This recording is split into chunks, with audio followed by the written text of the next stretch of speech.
Hey everybody, Marcus here. I wanted to borrow Sandman's format of Gods Among MGTOW for this video. One thing we seem to lack in this community is inspiration towards, constructing that way of life which becomes our own. I mean, we need role models, men of great achievement who prove to us that a man can truly achieve something wonderful if he just puts his mind to it. We need examples of roadmaps and projects that others have taken up. So, in this video, I want to show you the achievements of Plato, well, who I consider a true god among MGTOW. If you sit through this entire video, I'm confident you will gain a good deal of insight into not only Plato, but also philosophy in general and art. If you are currently reading Plato, then this will help a great deal in your understanding of what he was trying to achieve. In summing up and reviewing the Platonic dialogues, it's hard to do justice to the tremendous achievement that Plato presents us with. And usually, when we think about Plato, it brings to mind Whitehead's dictum that all of Western philosophy is a footnote to Plato. Now, there is a considerable amount of truth in that. It is certainly that Plato is the origin of Western speculation. I mean, it's an attempt to give an account of the entire cosmos and of all the subsections within the cosmos. It doesn't ignore myth, and it doesn't ignore logic, and it doesn't ignore any element in the philosophical enterprise. So, I think that it's fair to say that Plato is the originator of Western speculation. Now, if someone were inclined, as I am not inclined to do, to give you a short synopsis of Western philosophy, it would not be difficult to show that Plato is ubiquitous, he's pervasive, he's everywhere. Certainly Augustine in the Middle Ages and German idealism are greatly indebted to Plato. But I want to look at it in a different way, in a way in which it's not usually done, and it's perhaps illuminating in a different sort of sense. I want to look at Plato as the finish, or the end of a particular intellectual tradition, rather than the beginning. It's of course true that Plato is the beginning of Western speculation, but Plato also represents a kind of endpoint of an archaic, intellectual, religious, and political tradition. In some respects, Plato's greatest achievement is to finish off that tradition, to be the high point of that sort of tradition. Remember that in Egypt and Mesopotamia and in Western India, there are three river valley civilizations of the Nile, the Tigris, and the Euphrates and the Indus River. These people have had civilized life, have had organized economic interaction, and have had elaborate theologies, highly stratified hierarchical societies, and are all bound up under the same theological account of the world. In other words, in the Egyptian case, there are myths which account for why it is that the pharaoh is divine.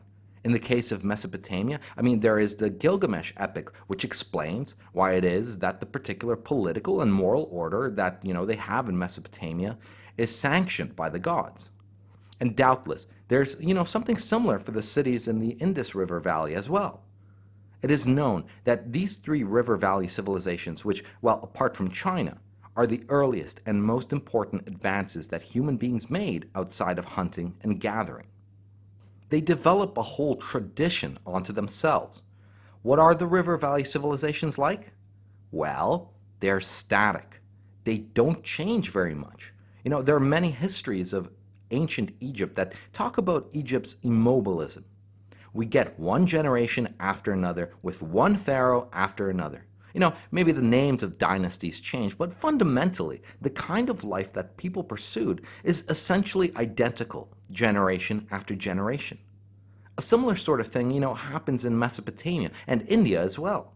The point is that when we look at Plato, you can see a longing in his writing for that ancient, archaic stability, that gesture of permanence that Greece does not have. Greece is a place of innovation, a place of change. It's constantly in flux. And what Plato is doing is looking back in a sort of longing way towards that perfect stability, that harmony between theology and politics and ethics, that unification of public life and private life under the aegis of some myth. And in the case of Plato, he wants to reinforce the myth and ground the myth in logos, in logic, in reason. So Plato is in some respects a backward-looking, conservative thinker. And when I say backward-looking, I mean backward in time, not in the sense of a retrogression. Rather, Plato is looking back towards Egypt. If you think of something like his dialogue entitled The Laws or his other discussions of Egypt, Egypt is his ideal of stability and permanence. The city that does not change is the good city, and innovation is bad once you get a good system running. Well, Egypt is his idea of a culture that stays where it is. Plato is trying to create that for us in the Greek context. So, Plato's longing for permanence and for stability is reflected in his political theory and also in his ontology. He doesn't like the world of tables and chairs, of space and time. Plato wants us to direct our thoughts upwards towards things that don't change, like the form of the good, the form of the beautiful, the form of the triangle and square. Squareness stays the way it is. Blessed release from this world of flux and becoming. So I think that there is a tremendous influence that the river valley civilizations of Egypt and Mesopotamia give to Platonism. In other words, he is a kind of a synchronistic attempt to bring together those traditions with other traditions. A second tradition that I think is very important is the borrowing, not just in Plato's case, but also in the case of Parmenides and Pythagoras, borrowing of certain orthic elements, which ultimately come from India, from Vedic wisdom, like the idea of reincarnation. You don't find much of that in Greece itself. You don't find much of that in the Doric tradition. You get, these circle myths, these myths of circular time, of the giant cycle of the cosmos, the cycle of life, birth, death, repetition, judgment, and action. These circular myths, these myths of circular time and the circle of human life, I think are borrowed from the river valley civilizations. As far as India, certainly this reincarnation idea is an Indian thought. Plato would be very much at home in the Egypt of the earliest dynasties. In other words, even though Plato is writing these dialogues between 350 and 400 BC, even then, this is archaic. Plato could have easily dropped his political theory back from, say, Greece in 370 BC, back to Egypt in 2500 BC, or Mesopotamia in 3000 BC, and he would have felt right at home. He wants that permanence, that stability, that archaic longing for perfection in city and soul. So, in some ways, Plato is an improved version of the Gilgamesh epic. The Gilgamesh epic is the ancient and stable mythological kind of borrowing from the river valley civilizations to which is added, this characteristically Greek logos, and this emphasis on reason and rationality that does not supersede but reinforces the myths that are derived from the river valley civilizations.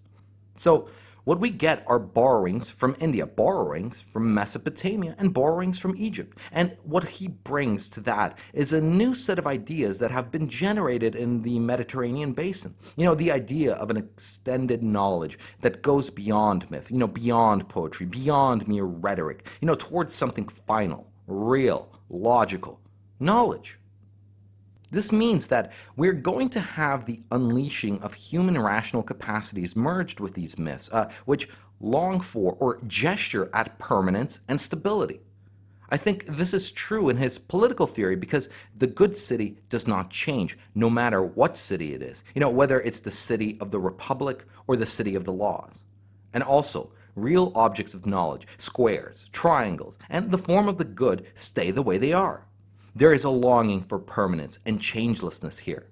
Now, what Plato is trying to do is to reconstitute Greek religion.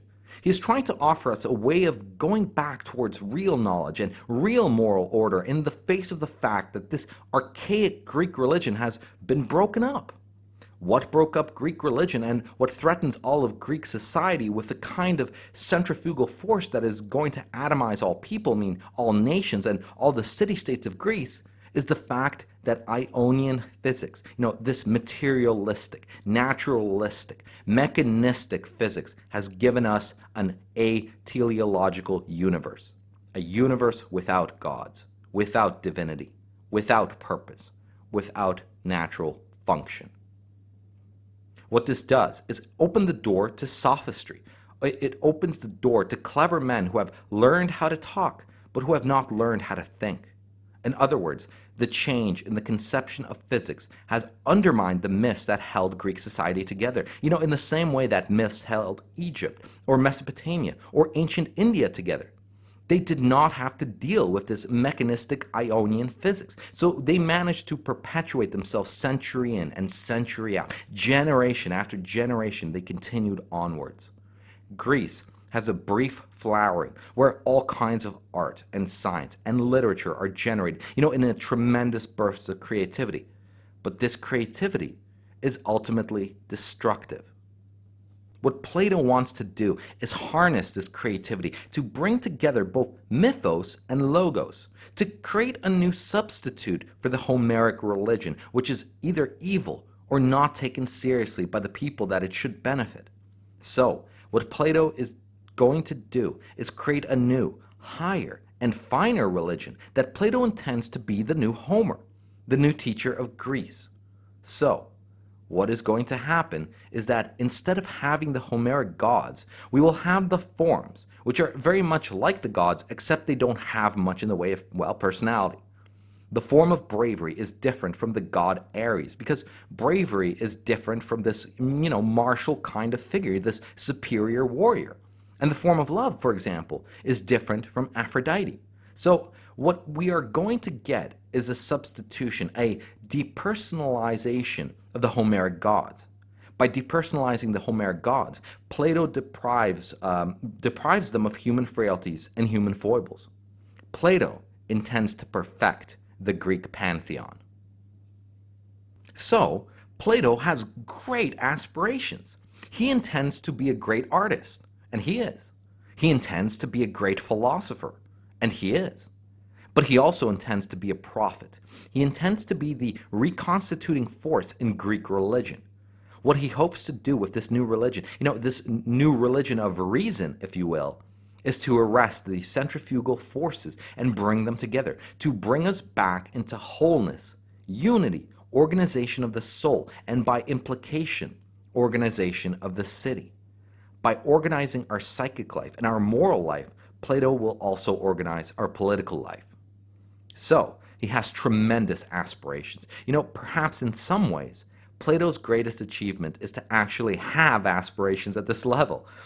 Who cares whether he actually achieved this? The idea of actually reconstituting the religion for your culture, being your culture's greatest artist, and arguably the greatest intellectual force in his culture, and to want to do all these things simultaneously in the same corpus. This is just extraordinary. It verges on megalomania. But the problem is that clearly Plato was not a megalomaniac. He was actually one of the great creative forces in any culture at any time. And the Platonic dialogues are one of the great treasures that any culture has ever offered to its descendants. It is something that is worth your reading and worth your appreciation. It is a great treasure. Do not make any mistake about that. So, we're going to have this new improved religion, new and improved thought, new and improved art. Everything is going to be improved.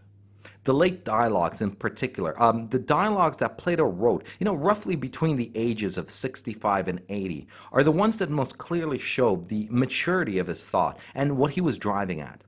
The last of the dialogues is called The Laws. The Laws is in some ways a replication of the River Valley civilizations. This could as easily have been Nineveh. It's a giant solar calendar. We talk about the revolutions of the seasons and the revolutions of the cosmos and our society as a microcosm. Literally, society is a small version of the cosmos. What Plato's City of the Laws is perhaps the last gasp of the ancient solar myths of the River Valley civilizations, because they worship the sun in both India and Mesopotamia and in Egypt.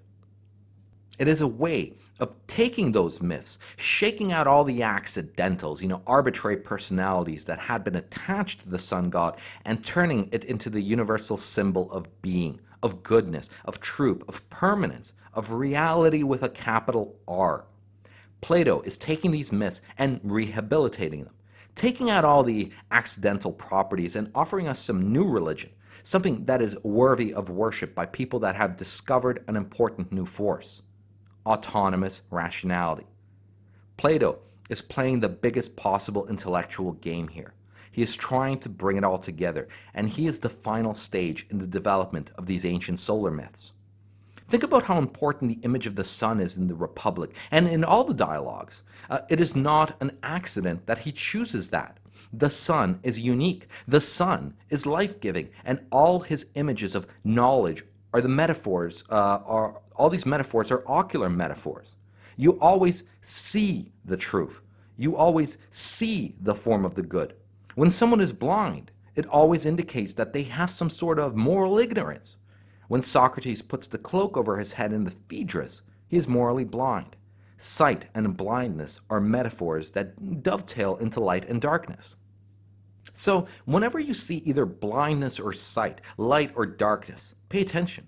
Something more is going on than you might immediately think. So, what we have here is Plato as the new savior of Greece. Athens has lost the Peloponnesian Wars. There's a lot of internal fighting in Greece. Sophists are corrupting men, and things are getting progressively worse.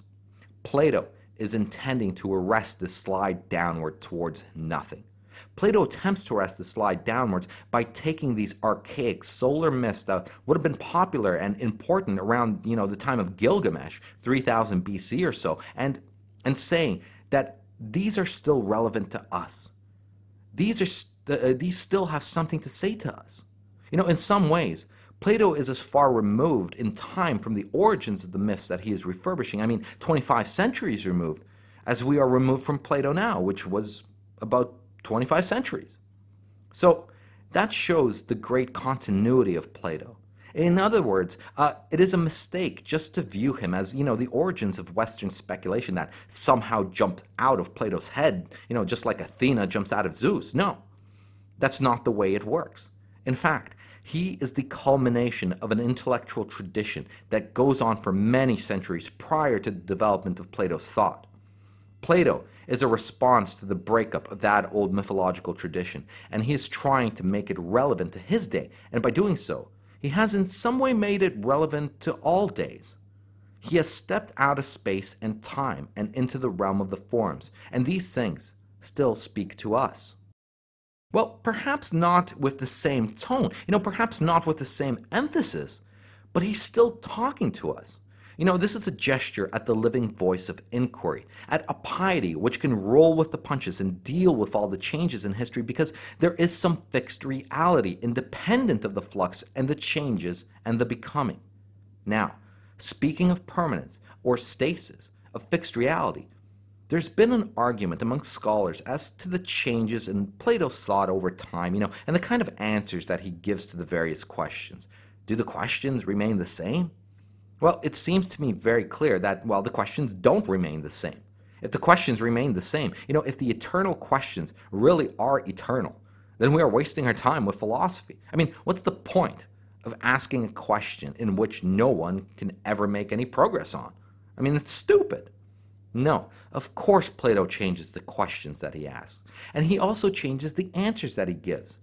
The point of Platonism is not that questions and answers don't shift subtly over time and, with circumstances, but rather that his main concerns remain the same over time. In other words, there are certain issues that he may question from different perspectives and in different ways, but he's still concerned with the same set of issues through all the changes that he undergoes, in the course of a 50-year career. Remember, Plato dies at the age of 80. Anyone with any brains, especially someone that's as gifted as Plato, is going to change his mind over the course of time, if he is intellectually honest. So, of course, it goes without saying that Plato, who is writing the Laws, is very different from the Plato who is writing the Apology, and is also very different from the Plato of the Middle Period, who's, writing the Symposium and writing the Republic. So, naturally enough, his questions change slightly, and his answers, change sometimes quite radically. And for example, when he gives up the Philosopher King. But the issues that he is concerned with do not change. I think that the issues remain fundamentally the same.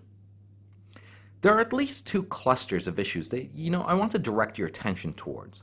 The first is that Plato is interested in creating something like a harmony within the human soul. In other words, unhappiness, misery, ignorance, and vice are all the same thing. They are all some sort of disease of the soul, an imbalance of the elements of the soul. And what you're supposed to get is literally a music. And here, I am not talking about sound, but I'm talking about something derived from the muses. Music orientation, which allows you to harmonize the soul the ways the strings of a guitar are harmonized. And when you reach that situation of harmony, that situation is called wisdom, or virtue, or blessedness. Plato is gesturing at that, whatever it is. And perhaps our human language is insufficient to satisfactorily talk about virtue, or to talk about perfection. Plato is gesturing that, even if he can't articulate it.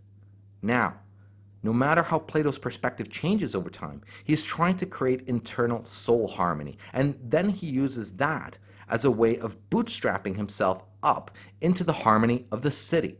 The city is like the man, all throughout Plato's works. There's no question about that. He may be willing to reorganize, rethink, or rearticulate that relationship, but there's some definitive correspondence between the virtue of the soul, the wisdom of the individual soul, making up a society, and the way in which that society meets its collective problems and organizes its collective political and social life. So, the connection between the soul and the city, creating a harmony between the city and the man, and unifying politics and ethics, is one of Plato's fundamental concerns. Ethical order, moral order, the connection and extrapolation from one to the other is always a main concern of Plato. There is no way, no matter how his thought changes over time, that these objectives ever leave us. Connected with that, and also related to a number of other themes, is the idea of art. What is more artistic than the Platonic dialogues? They're so subtle and so beautiful and so deep. If you don't like the dialogues and you have really spent time reading them, then there's something wrong with you. I'm not trying to be pejorative here, no. If you have read these dialogues and you honestly don't like them, and there seriously is something wrong with you, I can't help you. I won't know how to talk to you. In all honesty, you might actually need therapy. If you have read the dialogues and you do not find them beautiful and uplifting and spiritually ennobling, you have a problem. And it is not a problem with Plato. Take my word for this. So you have to be able to extend yourself. But if you do extend yourself, the dialogues will repay you. They are the greatest achievement of Greek art, and arguably one of the greatest artistic achievements in any culture at any time. So, Plato is highly gifted as an artist. He starts off as a tragedian, and he is the most gifted pupil of Socrates, and he is largely concerned with the connection, not just between politics and ethics, but with the connection between ethics and aesthetics. This is very important when we read the Republic. In Book 3 of the Republic, Plato says, some very unkind things about Homer. Now, we might, if we were ill-spirited, suggest that this is a form of professional vanity. Plato is a great poet, and so is Homer. And if Plato is going to supersede Homer as he intends, well, then perhaps he should criticize Homer relentlessly, which is what he does in all the dialogues, not just in the Republic. But certainly, in Book 3 of the Republic, Plato goes after Homer with hammer and tongs. Homer is a bad man. Homer is an ignorant man. Homer is an educator who miseducates those who listen to him. And Homer makes his readers worse. He makes their souls, which were bad to begin with, even worse. So, we're going to have to censor the poets in our good society. And even by the time that Plato writes the laws, 30, 40, 50 years later after he writes the Republic, we are still censoring the poets, and we are still not going to let Homer in, unless he is a good boy. And it is very hard to get Homer to behave himself. Tragedy and comedy get the same sort of treatment. Tragedy is bad, comedy is bad, the lyric is bad. All these kinds of poetry are bad. Why? Because they foster ignorance. Poetry is always viewed as being a didactic enterprise. You cannot separate poetry from education. And let me emphasize here that when When poetry is referred to in the dialogues, Plato's not talking about things like sonnets or iambs. No, he's talking about all artistic creation. So we mean painting, we mean sculpture, we mean architecture, we mean even the construction of constitutions and laws and cities. All artificial constructs are poems in Plato's sense. The construction of the ideal city in the Republic or the laws is a poem and not just a physical document that you get. I mean, the ideal city of the laws is a poem in Plato's sense, a thing constructed, and an artificial entity that does not exist in nature. Law becomes a sort of poetry, a mimesis of the good man doing good things. It's educative. And that's why we have, these preambles in the beginning of the laws for each one of the laws. We explain to people why they should obey the law. Law is educative. Law is a kind of poetry. So for Plato, the domain of art is enormous. It is everything that is not nature. And it turns out that in some ways, to be even inclusive of nature, at least insofar as nature is encapsulated in our theories. Our theory of nature is also a poem. The bad poems created by the Ionian physicists are poems that will have to be censored. We're going to offer people a new poem. Plato thinks that he can do better. That's the point of the Timaeus, another one of Plato's late dialogues. In it, Plato says, before I die, I want to make sure that you have an edifying poem about nature. Anybody can make up these poems about nature. Democritus does, Empedocles does, Anaxagoras does, and Thales does. But look, I'm going to make up a poem about nature, and I can do all that mathematical and geometrical stuff about atomism and all that. But the key thing is, my poem about nature is going to be spiritually and morally good, because I will have a teleological nature. The demiurge, God, will somehow be behind nature, investing it with meaning and purpose and moral order. And that's why my myth, my poem of nature, is the best poem. And Plato did not think very highly of this activity. This activity of constructing poems to nature. But when he does write something about nature, he does it because he wants to finish off the project that he has set for himself, of describing all of human experience, the entire cosmos. And though he disdains the world of space and time, he can't ignore it. So towards the end of his life, Plato says, okay, I'll write my poem to nature. And he says, this poem, like my other poems, should supersede the alternative rivals because the Ionian physicists are bad. The Ionian physicists are ignorant men that teach evil and vice in the same way that Homeric poets and tragic poets and comic poets and lyric poets all corrupt men. So Plato intends to supersede all of the physics in his society, which is a great ambition in itself. But he also intends to supersede all the moral theory and also the political theory and also all artwork of every kind. So Plato's corpus is a gesture at all human creation. What an amazing achievement. Even if he doesn't create satisfactory answers, just the desire to walk around the circle of knowledge, to talk about the perimeter of speech, to gesture at the limits at what the mind can do, to show an overlapping between cosmos and psyche. It's awesome. It's like looking at the Grand Canyon. If you are not impressed by this, there's something seriously wrong with you. I can't help you. It's not my fault, and it's not Plato's fault. Take my word for this. This is wonderful. This is lustrous and beautiful. It does not corrupt over the ages. Just because we don't believe today in Plato's physical theory, doesn't mean that this is not a great achievement. The least important thing about Plato is the details. Some people, like Aristotle, believe that God is in the details. And perhaps he is. Perhaps it would be impious to deny that. But Plato says that, perhaps God is in the details. But certainly he is in the big picture, the large contours. And that's what Plato is really good for. And if it turns out that his theory of atoms, of atomic structures, is not the right one, that does not make any difference. Plato is gesturing at the authoritative and autonomous human capacity to reason. And if you reason out the problem, and it turns out that his physical theory or his aesthetics theory or his moral theory needs to be fixed because something is wrong with it, that does not undermine Plato. That confirms Plato. This has been made to be superseded, which means that it can't be superseded. You don't become Socrates' students. You don't become a true Platonist until you criticize Socrates and until you reject Plato. That is what he is trying to teach you. And that's why he has to cover every realm of human knowledge. You know, what a tremendous achievement. All in the service of moral order. Now, let's go back to his aesthetic theory because we have to think about that a little bit.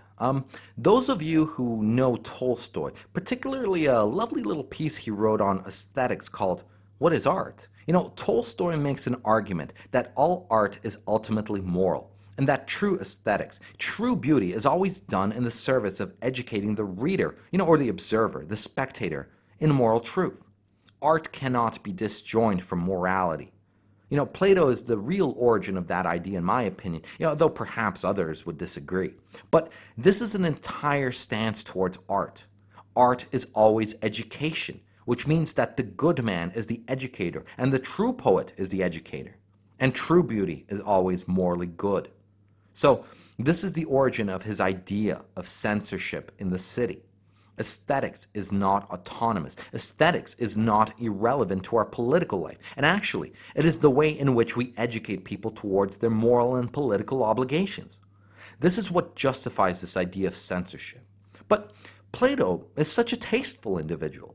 I mean, this could easily devolve into a kind of Philistine censorship that, we get, say, under Stalin, or any of the other great tyrants. It would be a terrible thing to lose Greek architecture, and Greek sculpture, Greek myth, and Greek tragedy, Greek comedy, and Greek epic, because it is immoral. And, well, Plato's analysis will show that all of these things teach you bad stuff.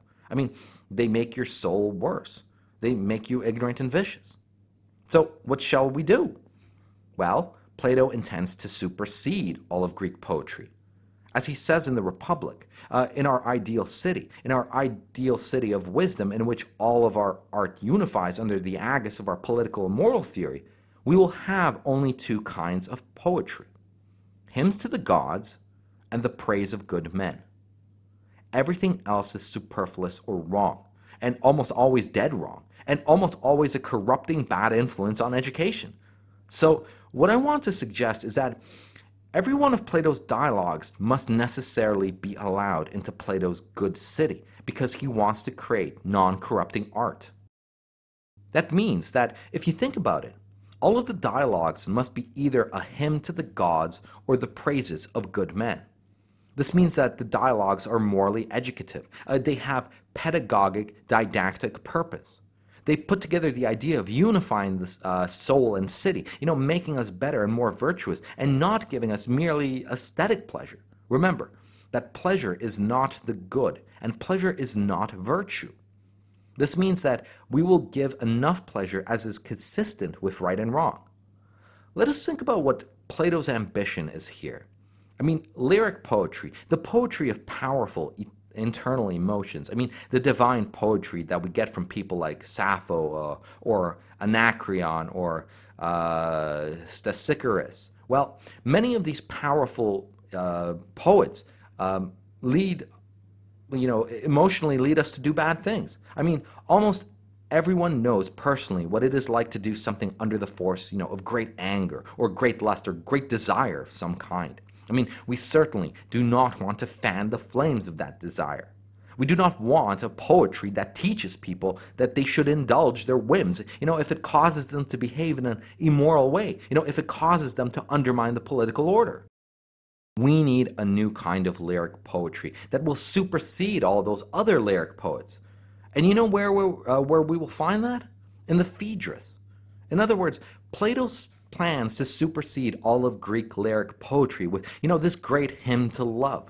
He wants to show you what an orderly soul will look like, and at the same time give you the greatest and most moving praise of love, far better than any of the existing lyric poets did, because, as he says, the essence of good speech is knowing what you are talking about. So, morally improving poetry is what he is doing here. And probably the most difficult genre in which to do this in is the lyric poem. I mean, in the Timaeus, he showed us a sort of poem, a theory of nature. And in his sense, in Plato's sense, the Timaeus is a poem. And when we get there, we get a morally improving, a teleological conception of nature. So we have Plato finish off natural science. He also finishes off political theory in the Sophists and the Statesmen and the Laws and the Republic. I mean, he covers ontology, he covers all possible disciplines. Plato is going to be the super poet. He is the new Stesichorus. And Stesichorus is the one who lost his sight because, he gave a bad speech about Helen and then got his sight back when he gave a good speech. Well, Plato intends to be the new and improved Stesichorus that does not make any bad speeches to begin with. He's going to up the ante one level. Plato says, all right, fine, I can do that. I can write lyric poetry. I'll do the best I'll be the best lyric poet around, and I'll skip the bad part, the morally evil part that will make my listeners vicious. I'm going to give them only the good part. Morality is the supervisor of our aesthetic theory, ethics over poetics. But Plato is not quite finished with lyric. Now, let us think about epic. It is very clear that Plato intends to be the new Homer. I mean, the dialogues taken together have a journey motif that runs through them, like a thread. We're always going somewhere, but we're never going anywhere. I mean, Socrates, remember, never leaves Athens. He never goes and travels around like the Sophists do. Instead, Socrates goes on a spiritual odyssey, not an odyssey of the body. It is very clear that Socrates is the new Odysseus and Plato the new Homer. Talking about the travels of Socrates, I mean, remember the beginning of the Republic? Remember the first sentence? Down I went to Piraeus. There's a long journey over those few miles. Think of the beginning of the Protagoras. I mean, Socrates' interlocutor wakes Socrates and says, get up, Socrates. We have to go meet Protagoras. We are on a journey again. But we cannot immediately go to see Protagoras. So, let us walk around the city until it is a decent hour for us to go there. The journey motif reasserts itself. In the Credo comes and says, look, Socrates, we have to bust you out of jail. I mean, let's go to Thessaly. Let's take off. And Socrates then responds and says, well, look, I've been on the journey of dialectic, and I think that I'll continue my journey by staying right where I am. I mean, if Socrates were to leave jail, he would not be on his journey anymore.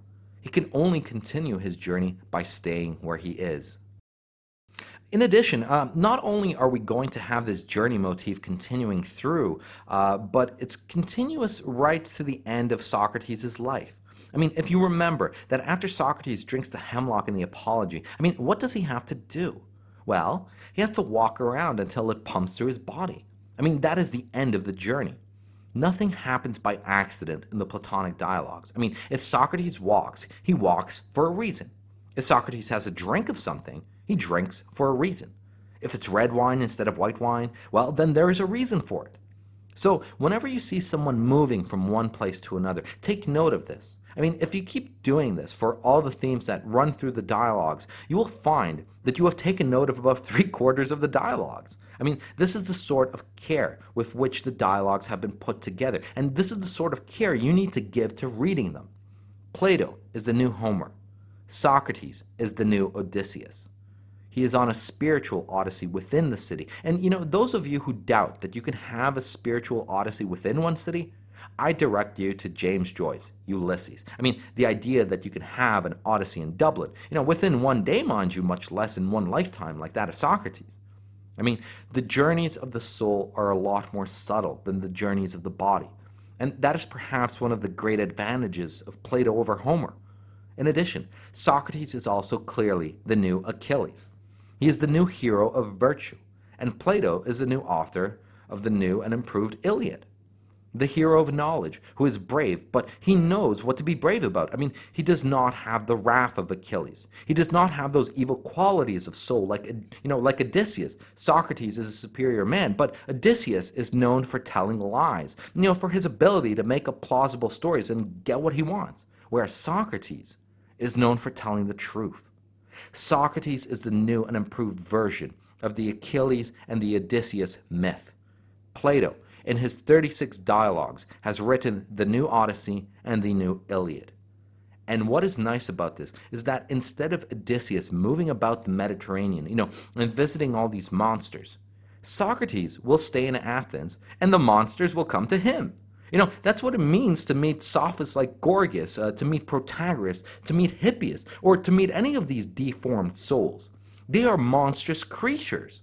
They are not fully human. And we have not finished yet. There's still more poetry to go. Clearly Plato is the new lyric poet, and the final lyric poet of Athens, of Greece. He's also the new Homer, the final epic poet of Greece. But there's still tragedy and comedy. Now, it is very clear that Plato thinks that the tragedians have a bad influence on the education of Athens. Remember the last passage of the Symposium, where Alcibiades shows up dressed as Dionysus? Here Plato is clearly taking a shot at Euripides. Now, Euripides was the last of the three great tragedians, and what Euripides characteristically does is introduce irony and introduce moral disorder into his tragedies, which, of course, Plato thinks is a way of miseducating people and, making their souls vicious. Well, when Alcibiades shows up at the end of the Symposium, what Plato is gesturing at is the fact that Euripides typically resolves his lack of moral order, and takes care of the conclusion of his tragedies, is by having a deus ex machina, by having a god which no one really believes in anymore come in and restore moral order. What Plato is saying is, well, yes, right, just like the Symposium says, the same man can write comedy and tragedy. But in fact, what I am going to do is take the characteristic tragic conclusion of Euripides and lampoon them and make a joke out of them. It is clear that if I want to add the first part of the tragedy, I could do that too. Remember that Plato burned his tragedies when he first met Socrates. So, Plato here is gesturing at his disdain for Euripides. And of course, Euripides, the tragic poet that lives at the same time as Plato, is his paragon of the depraved poet who causes other people to become, still more vicious. That is the degenerate kind of tragedy. Plato himself is going to be the new and improved tragedian. Plato is going to offer us a new hero, Socrates. That is going to be in some respect like the great tragic heroes of Aeschylus, the first of the tragedians. And Aeschylus is noteworthy for the fact that he maintains moral order, in things like the Orestia. Now, Socrates is going to be the new tragic hero, but he's going to be somewhat different because he's going to lack the tragic flaw. Socrates does not have the hubris, the moral blindness that you find in Oedipus, for example. Socrates knows what he is doing. So we're going to have a new and improved tragedy, and now go back and let's look at the apology. Socrates, after being condemned to death, says, those of you who have condemned me, blood guilt be upon you. Vengeance will come. What comes around goes around. Think of the Orestia. Think of the Furies. Think of the moral order that we get in Aeschylus. Socrates also says in the Apology, that those of you who didn't condemn me, who don't understand my philosophy and are willing to still let me live, don't worry about my death. I'm going someplace that is better than what we have here. I'm not worried, and you shouldn't be worried either. It's a catharsis of pity and fear. And that's what Aristotle tells us is the function of the tragedy. That's what makes a tragedy tragic. You have to have that catharsis of pity and fear.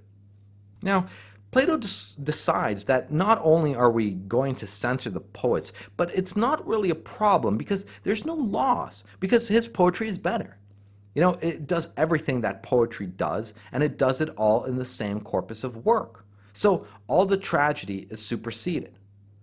We now have the real moral tragedy representing the good man doing good things, and we have the real epic, the hero of the soul rather than hero of the body.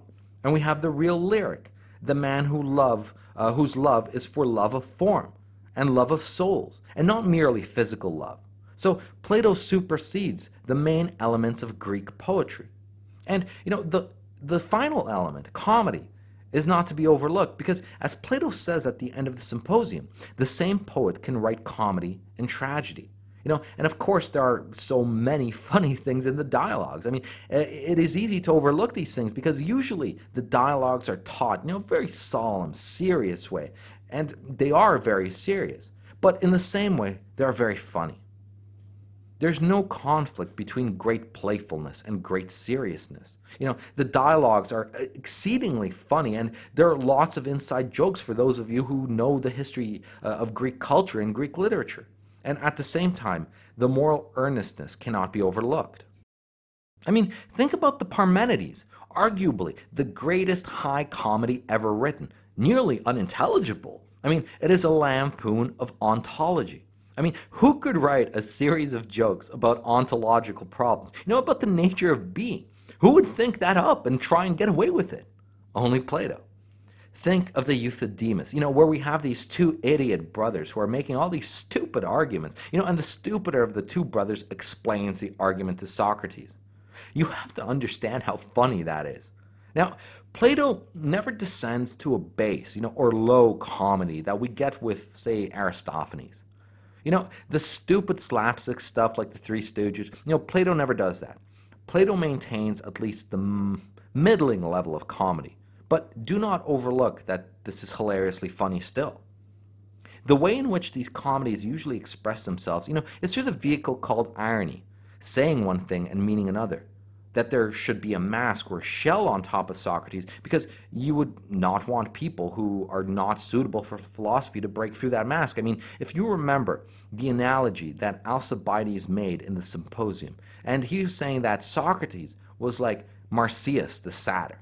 Now, Marsyas the satyr tried to vie with Apollo for his capacity in music, and as a result of losing to the gods, Marsyas had his skin stripped off.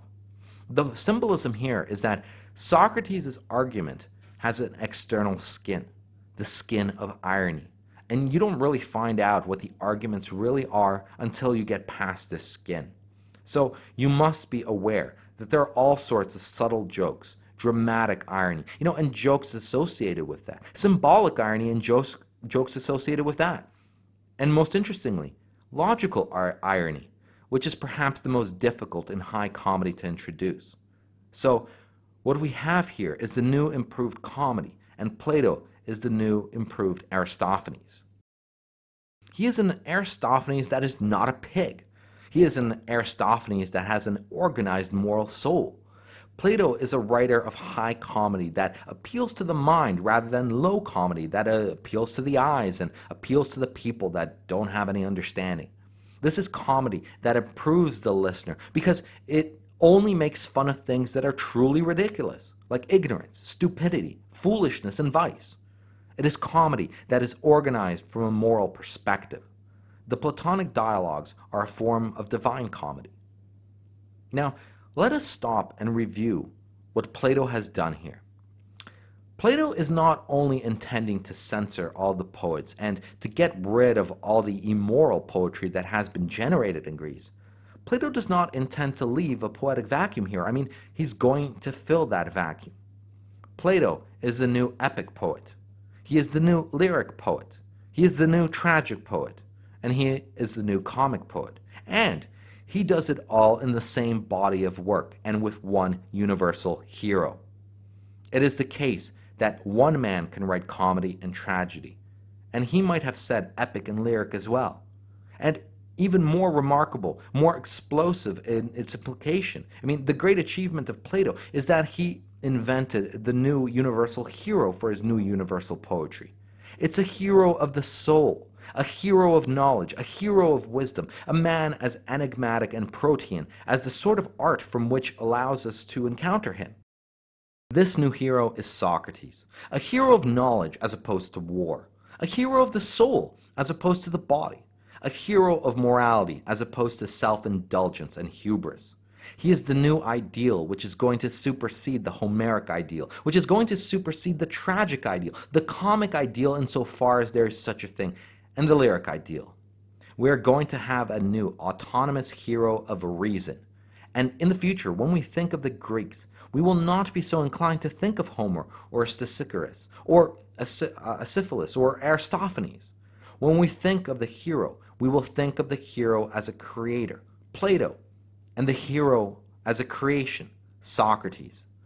And one of the most difficult and vexing problems in our interpretation of the dialogues, is to separate the two. And my argument is that it is very hard to separate the art from the artist. It is very hard to separate the dancer from the dance. And it seems to be that the greatest achievement of Plato is to have created this enigmatic figure of Socrates that is a universal hero for a universal work of art. The Platonic dialogues are all one work of art. And this universal art and this universal hero gestures at a universal beauty, a universal truth, and at a universal virtue, which would have gone unimaginable by us, poor mortals, had we never been able to encounter this. This is the great achievement of Plato. He gestures at some final heroism for us. He gestures at it through mythos and through logos and shows that these are not antagonistic. We can get them to fold together as a kind of necessary complement to one another. This contemporary relationship between the parts of reason and the parts of imagination allow us to glue together the disparate elements of our soul. And by gluing together and bringing together the various elements of the soul, it allows us to unify the city. And the city, after all, is a microcosm of the universe. And it is that the universe is unified, that the universe is divine, and that we have a glimpse of it when we see the perfect and superior Platonic works of art. Thanks for listening. Go team.